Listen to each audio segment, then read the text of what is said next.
temps charmant des brumes douces, des gibiers, des longs vols d'oiseaux. Le vent souffle sous le préau, mais je tiens entre paume et pouce une rouge pomme à couteau. Bonjour, je m'appelle Naëlie, j'ai 10 ans, et cette année, j'ai appris ce poème à l'école. Je le trouve très beau.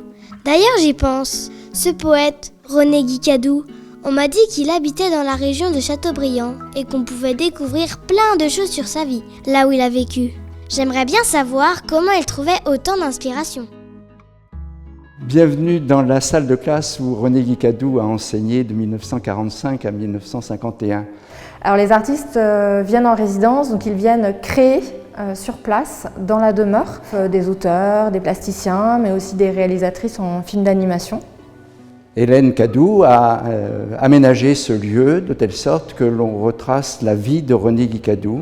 Elle savait que cette école était désaffectée, qu'elle était vide, et elle a fait des pieds et des mains avec des personnalités de Châteaubriand pour faire en sorte que ça devienne un lieu de mémoire, une demeure d'écrivain.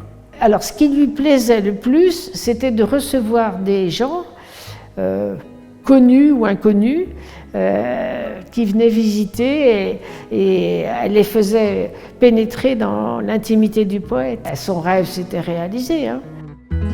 Après la mort de sa mère en 1932, son père Georges va sortir des gros cahiers et va lui montrer ce qu'il a écrit lui-même, un certain nombre de textes, des poèmes aussi. Bon, pour René, ça a été un vrai déclic.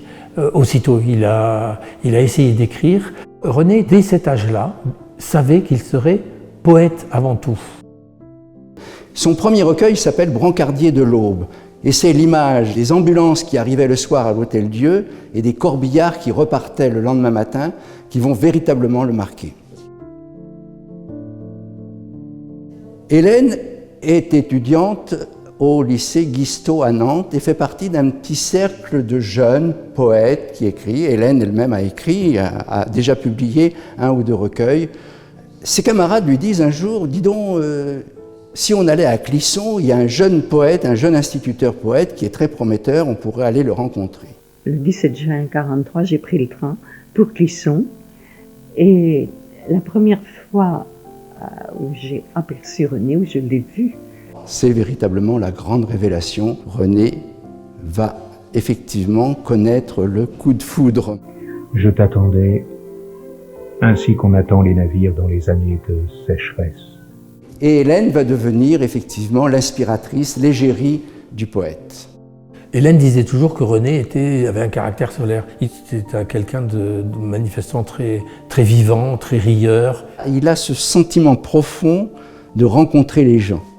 Si bien que lorsqu'on parle à Paris de sa solitude, c'est vraiment vu par les gens de Paris, parce que lui ne s'éprouvait pas du tout seul, ou du moins il avait un très grand besoin d'amitié, c'était essentiel. C'était un bon instituteur, il était extrêmement sérieux, ordonné, vraiment. Mais ceci dit, il pensait poésie. Dans le champ, balle perdue, dans mon cœur, balle qui trace l'avenir, le souvenir. Je ne pense qu'à toi qui m'aimes.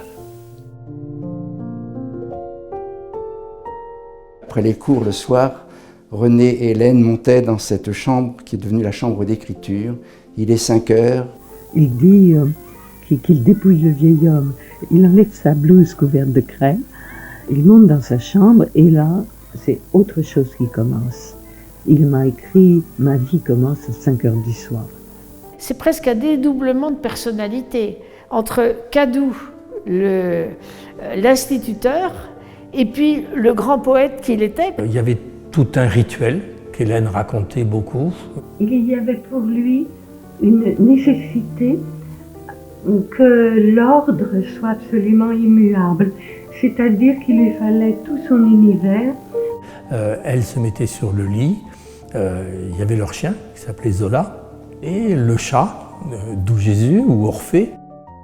Et moi, sur ce divan qui cousait ou qui lisait, et c'était le silence absolu.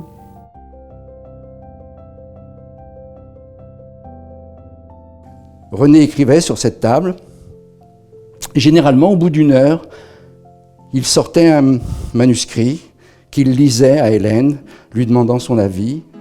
Et Hélène, évidemment, ne pouvait que s'enthousiasmer de ce que René avait écrit.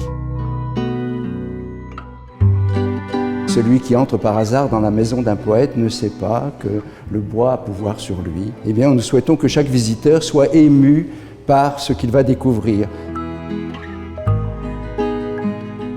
Visiter la maison Cadou se fait sur rendez-vous. Contactez l'office de tourisme de Châteaubriand-Derval pour découvrir cette merveilleuse histoire.